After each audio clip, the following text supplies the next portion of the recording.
નર્મદા જિલ્લામાં દિવસોમાં રાજકારણ જબરજસ્ત ગરમાયું છે।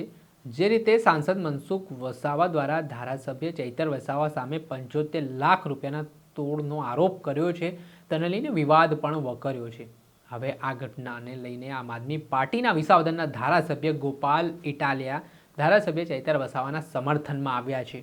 સાંસદ સામે ધારાસભ્ય ગોપાલ ઇટાલિયાએ પ્રહાર કરવાની શરૂઆત કરી છે અને કહ્યું છે ખાલી સાંસદ માત્ર આક્ષેપો કરે છે, પરંતુ તેઓ 66 ટર્મથી સાંસદ છે। આદિવાસી સમાજના આટલા પ્રશ્ન છે, તે પ્રશ્નનું જો નિરાકરણ લાવવામાં આવે તો કદાચ આદિવાસી સમાજનું ભલું થઈ શકે। પહેલા તો સાંભળો ધારાસભ્ય ગોપાલ ઇટાલિયાને તેમણે શું પ્રહાર કર્યા હતું કે આમ આદમી પાર્ટીના નેતાઓમાં બે ટીમો છે, એક ટીમ મુદ્દાઓ ઉઠાવે છે ને બીજી ટીમ પાછળથી તોડ કરી આવે છે। તો આ મુદ્દાને સમગ્ર આમ આદમી પાર્ટી પર એમણે આક્ષેપ કર્યા છે, તો કઈ રીતે જોવું છો? શું તમારો જવાબ છે આમ? એમાં મને એમ લાગે છે કે જવાબ દેવા જેવું કઈ છે નહીં, કેમ કે એવું કામ અમે કરતા નથી। એ બધું એવું બધું કામની આવડત, ફાવટ અને પરમિશન એ ભાજપના નેતાઓ પાસે છે। તો પછી એ શું કામ આવા આરોપો કરી રહ્યા? હવે એની પાસે બીજું કઈ કામ છે નહીં, અને આવતી વખતે કઈક ટિકિટ લગભગ મળશે નહીં, એટલે રઘવાયા થયા છે। જેટલો સમય બચ્યો છે એમાં બધું આવું બધું કરીને ચર્ચામાં રહેવી તો મજા છે। જનતાનો મુદ્દો કેમ નથી ઉઠાવતા? ભાઈ સાંસદ છો, ચાલો જીઆઈડીસી ના પ્રશ્નો છે ભરૂચમાં, નર્મદામાં જીઆઈડીસી ના પ્રશ્નો કેમ સંસદમાં નથી ઉઠાવતા? આદિવાસીઓને સિંચાઈનું પાણી નથી મળતું, એ પ્રશ્ન કેમ નથી ઉઠાવતા?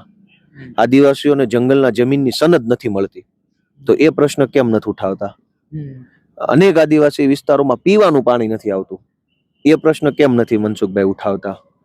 એ જ ભરૂચ અને નર્મદા વિસ્તારમાં અનેક ગામડાની અંદર શાળામાં શિક્ષકો નથી, ઘટે છે, કેમ એ પ્રશ્ન નથી ઉઠાવતા?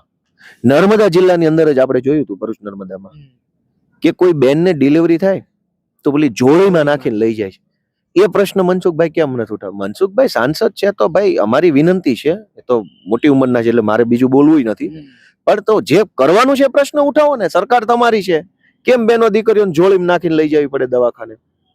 હમણાં અંકલેશ્વરની શું ઘટના બની? આદિવાસી સમાજની એક દીકરીને સુરતની હોસ્પિટલમાં દાખલ કરી, એ દીકરી ગુજરી ગઈ, એના મમ્મી પપ્પા એનું ડેડ બોડી લેવાનું આવ્યા, પછી સુરતની સિવિલ હોસ્પિટલેથી ફોન કર્યો કે તમારા દીકરી ગુજરી ગઈ, કેમ ડેડ બોડી છોડીને જતા રહ્યા? ત્યારે ભાઈ રોતા રોતા દીકરીના પપ્પાએ એમ કીધું કે મારી પાસે ડેડ બોડીને સુરતથી અંકલેશ્વર લઈ જવાના પૈસા નથી, એમ્બ્યુલન્સના અગ્નિ સંસ્કારના પૈસા નથી, એટલે હું છોડીને જતો રહ્યો, લાશ છોડીને। એ આદિવાસી સમાજના વ્યક્તિ હતા, આજથી 15 દિવસ નથી થયા। તો મનસુખભાઈને કે આવું બધું શું તમે કરો છો યાર? તમારી પાસે સત્તા છે, સાંસદ સભ્ય છો, પાછી સત્તાવાળી પાર્ટીના સાંસદ, વિપક્ષના હોય તો સમજ્યા, તો તમે જે કામ કરો ને, આદિવાસી સમાજની દીકરીઓને જોડીમાં લઈ જવી પડે છે, કોઈ દીકરી દવાખાને ગુજરી જાય તો એના મા બાપ એની લાશ તરછોડી દેવી પડે છે, આટલી હદે દયનીય સ્થિતિ છે, તો એની ઉપર કેમ ચર્ચા નથી કરતા? અને રોજ જાગીને ચૈતર વસાવા આમ ને ચૈતર વસાવા તેમને આમ આદમી, તમને જનતાએ એટલી વખત સાંસદ બનાવ્યા છે, તો તમે તમારી પાર્ટીની સરકાર પાસેથી સારા કામ કરાવો, ઈ કેમ નથી કરાવતા? અને રોજ જાગીને અમને ગાળો દેવાની, રોજ છાપું ખોલો દા મનસુખભાઈ કઈક બોલ્યા હોય, પણ શું કામ પણ આવું બધું કરો છો તમે? તમને કોઈ કહેવા વાળું નથી તમારી સરકારમાં કે આ બધું ક્યાં કરવાની જરૂર છે? 500 પ્રશ્નો પડતર છે, સ્ટેચ્યુ ઓફ યુનિટી બની, એમાં જે ડિસ્પ્લેસમેન્ટ થયું, વિસ્થાપિત થયા જે આદિવાસીઓ, અને હજુ મકાન જમીન નથી મળ્યા, તો કેમ મનસુખભાઈ નથી બોલતા કે સ્ટેચ્યુ ઓફ યુનિટીના વિસ્થાપિતોને મકાન આપો, જમીન આપો? નર્મદા ડેમ બન્યો, એના વિસ્થાપિતોને ઘણાને નથી મળ્યું એમનો અધિકાર, મકાન કે જમીન કે જે મળવું છે, તો કેમ મનસુખભાઈ બોલતા નથી? અલગ અલગ અનેક ડેમ બન્યા આદિવાસી વિસ્તારોમાં, એમાં આદિવાસી પરિવારોની જમીનો ગઈ, વિસ્થાપિત થયા, તો એને હક નથી મળ્યો। મનસુખભાઈ રોજ જાગીને આમ આદમી પાર્ટી ને ચૈતર વસાવાની પાછળ પડી ગયા છે। એટલા મોટા વડીલ છે, મોટી ઉંમરના છે, આવું ન કરવું જોઈએ એમણે।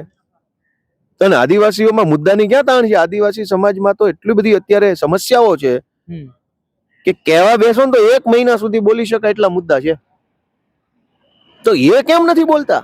અને રોજ જાગીને આમ આદમી પાર્ટી।